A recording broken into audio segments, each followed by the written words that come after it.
Let me tell you something about friction that most people get completely wrong. Find a comfortable position and close your eyes. Take a deep breath. You know what I've learned after years of studying human transformation? Friction isn't your enemy. Friction is growth itself. Every single person who's ever transformed themselves, and I mean truly transformed, not just changed their haircut or bought new clothes, they all had to go through massive amounts of friction. When David Goggins talks about waking up at 300 pounds, unable to read properly with no path forward, that friction was actually the raw material of his transformation. The resistance he felt wasn't a sign something was wrong, it was a sign that growth was possible. Here's what happens to most people. They feel that resistance, that friction, and they immediately turn away. They go looking for the path of least resistance. They want the hack, the shortcut, the easy way. But there is no easy way. There never was. The people who actually change their lives don't avoid friction, they run straight toward it because they understand something fundamental. You don't grow in comfort, you grow in resistance. So as we go through this journey together, I want you to start shifting how you think about difficulty. Every time something feels hard, that's not a stop sign, that's a green light. That's your invitation to become someone new. Now, let me tell you about something that happens inside every single person's mind, but most people never become aware of it. You have multiple voices in your head, not one, multiple. And right now, whether you realize it or not, there's a dialogue happening inside you. There's one voice that's been with you since your lowest moments. This voice knows every failure you've ever had, every time you quit, every time you took the easy way out, every limitation you've accepted. This voice is relentless. It says things like, "You're not smart enough, you're not strong enough, you failed before, you'll fail again. Why even try?" Most people only have this one voice. They think this is them. They think this is reality. And so they live according to what this voice tells them. But here's what David Goggins figured out and what you need to understand. You can create a second voice. This second voice doesn't come naturally. You have to build it. You have to consciously create it through action, through keeping promises to yourself, through doing hard things when you don't want to. This second voice remembers every time you didn't quit, every promise you kept to yourself, every moment you pushed through when everything in you wanted to stop. This voice says, "You've been here before. You felt this resistance before, and you won. You always win when you refuse to quit." Now here's the critical part. These two voices will always be in dialogue, always. The goal isn't to eliminate the first voice. You can't. It's part of your survival mechanism. The goal is to build the second voice so strong that it wins every conversation. Every single day, these voices battle, and every single day, you get to choose which voice gets the final word. That's your power. That's your choice. Most people never even realize they have this choice. They just listen to the first voice and accept it as truth. But you're going to become aware of this dialogue, and you're going to consciously build that second voice until it's stronger than anything trying to hold you back. All right, now we're going to talk about something that makes most people extremely uncomfortable. But if you want real transformation, we have to go here. Think of your mind like a house with many cupboards. In most of these cupboards, you've stored things you don't want to look at, the failures you're ashamed of, the lies you told yourself, the moments when fear won, the person you were when you had no discipline, no direction, no will to change. Most people keep these cupboards locked their entire lives. They pretend those cupboards don't exist. They build their life around avoiding those cupboards. And you know what happens? Those cupboards control them. What you don't examine has power over you. Here's what I learned from studying people who actually transform. They open those cupboards, not once, every single day.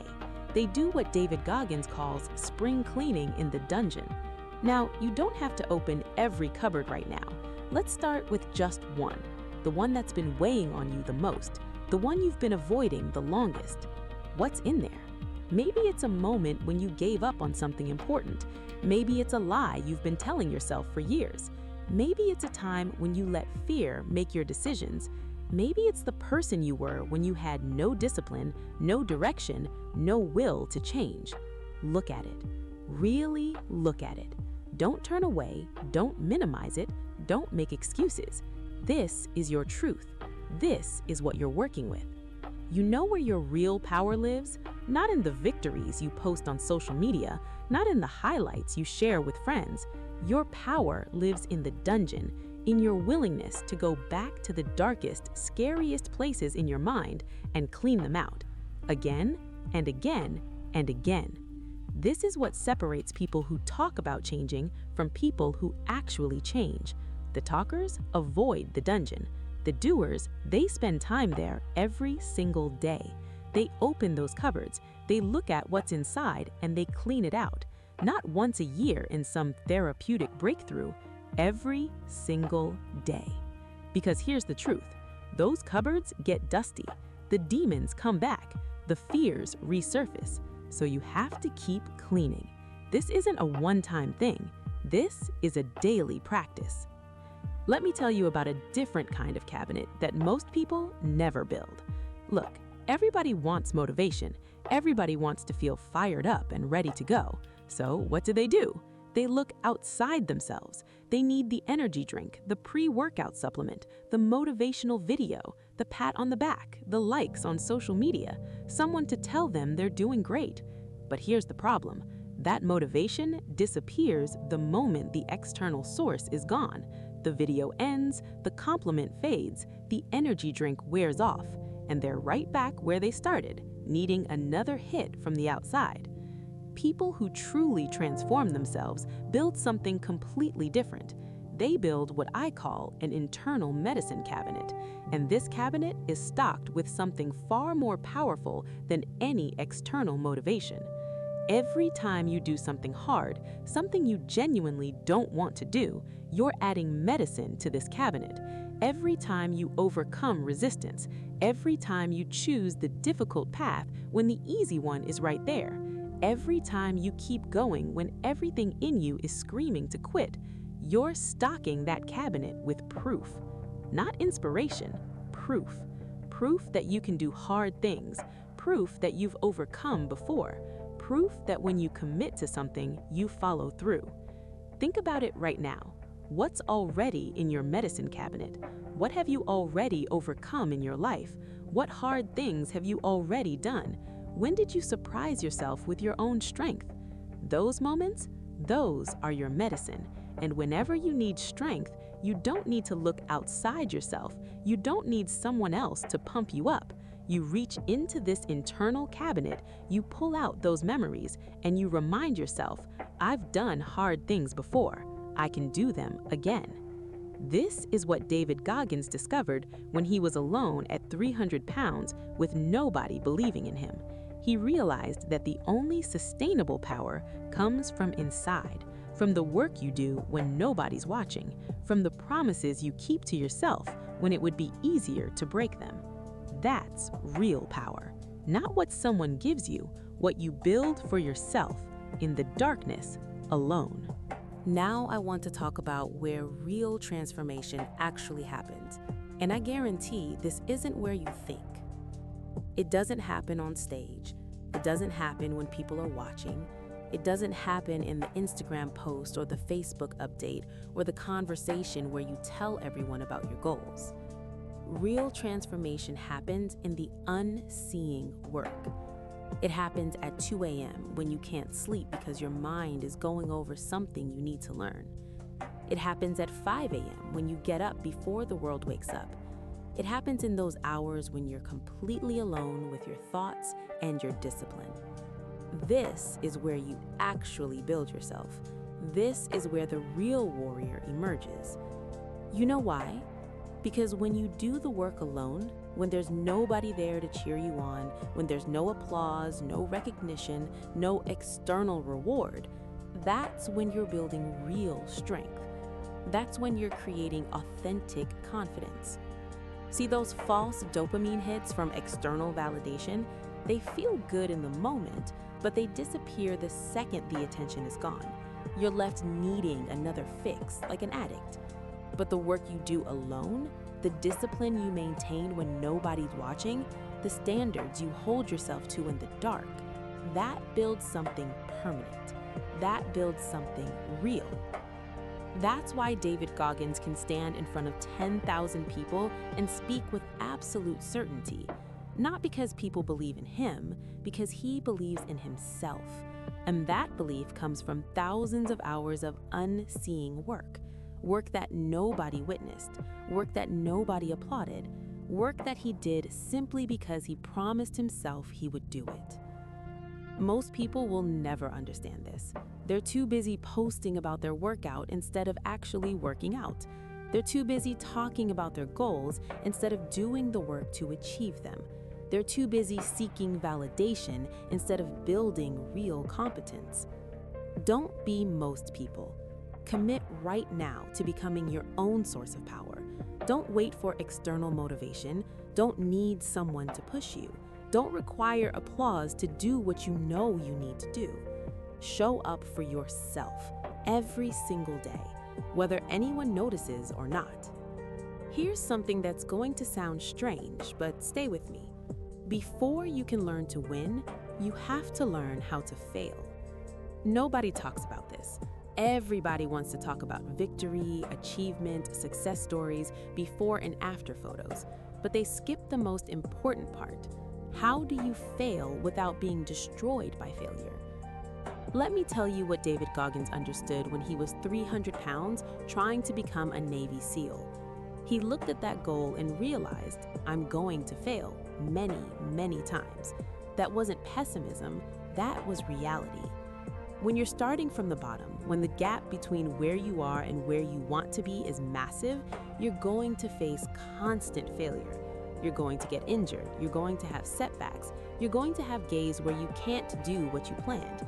You're going to look stupid, you're going to struggle with things that come easily to other people. The question isn't whether you'll fail. The question is, how will you respond to failure? Most people use failure as evidence that they should quit.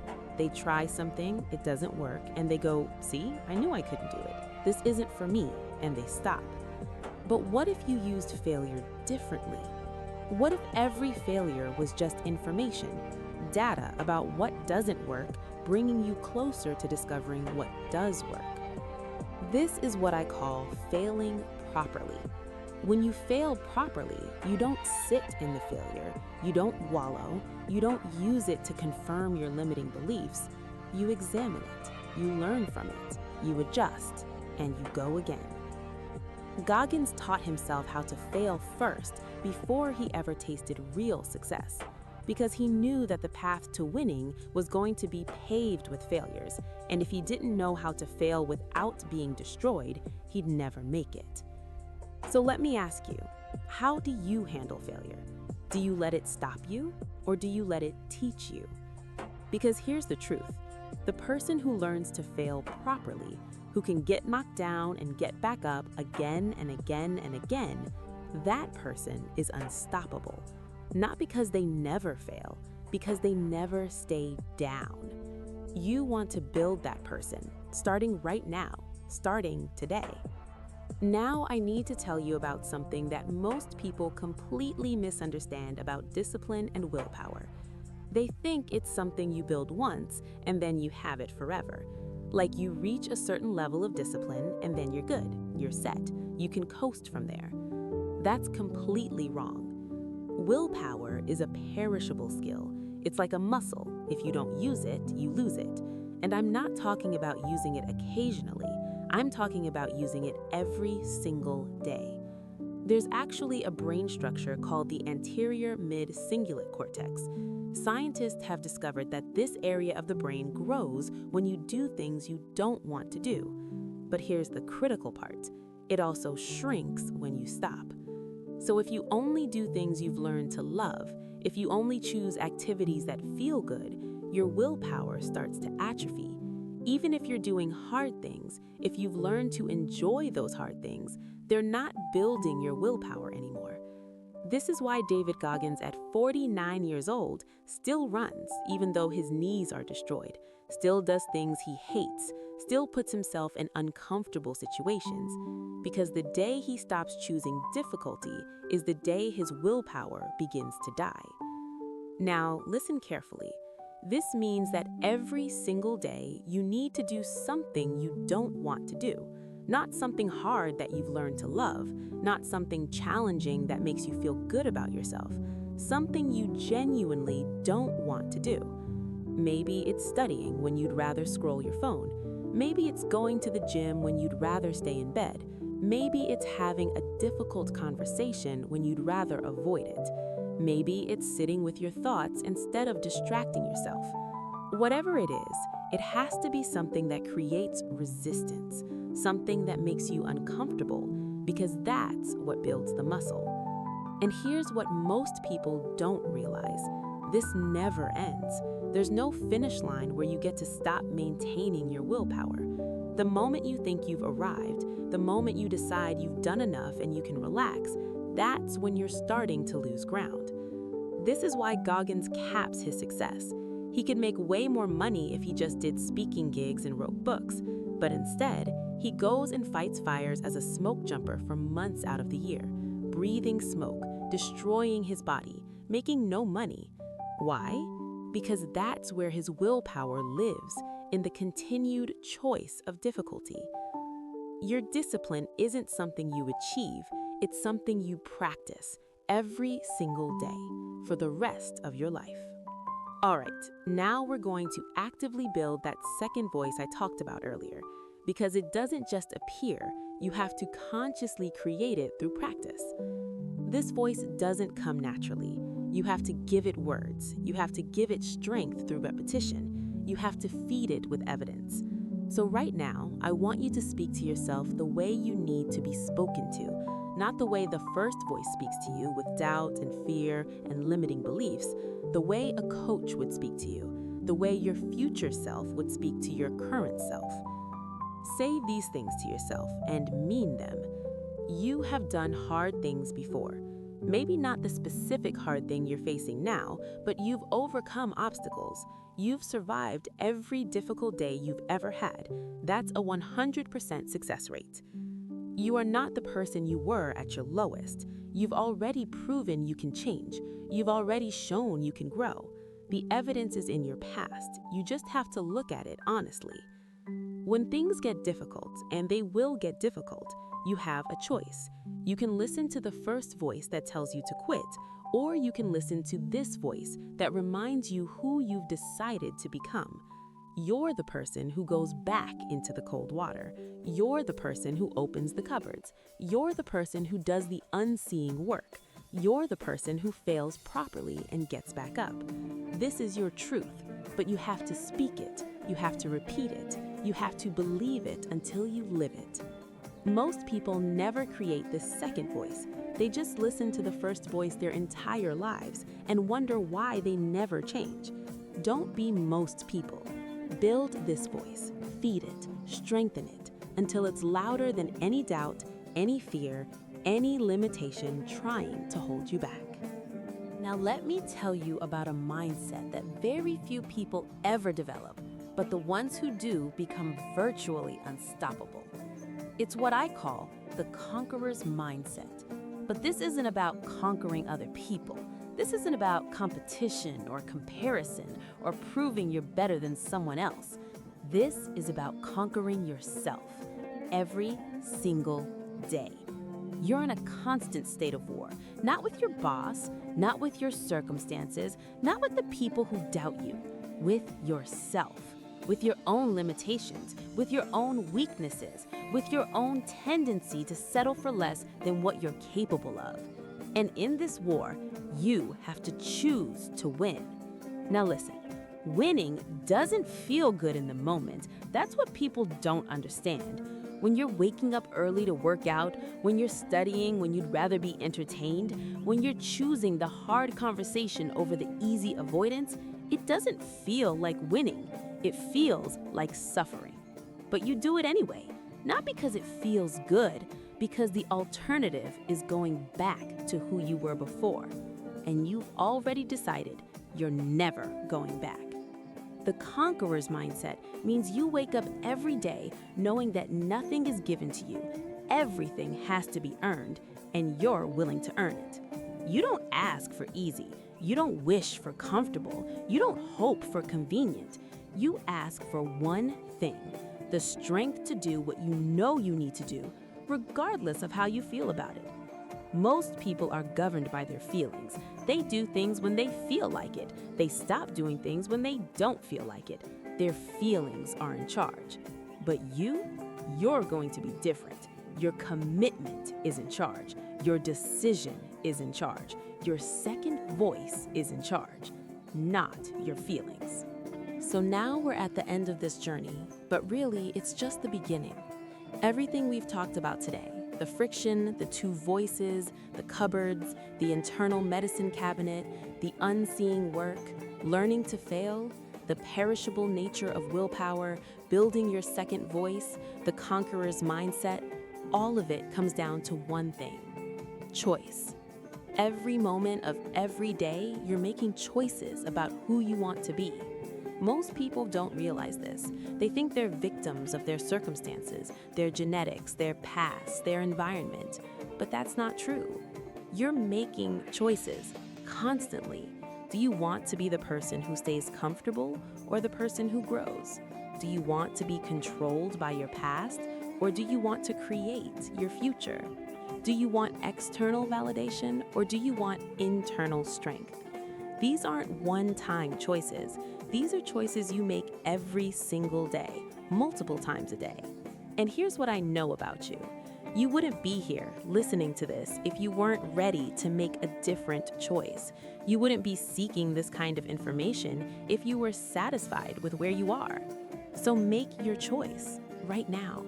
Choose the hard path, choose growth, choose to build yourself into someone you can respect when you look in the mirror. Not because it feels good, it often won't, but because it's right, because it's who you've decided to become. Not because others will applaud, many won't understand, but because you'll know. You'll know what it took.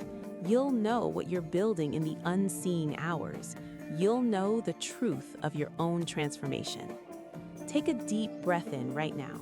Fill yourself with this choice, this commitment. As you exhale, let it settle into every part of you.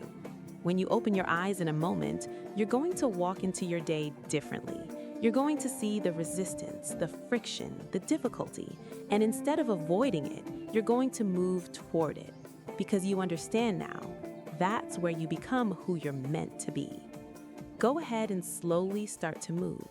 Wiggle your fingers and toes. When you're ready, gently open your eyes.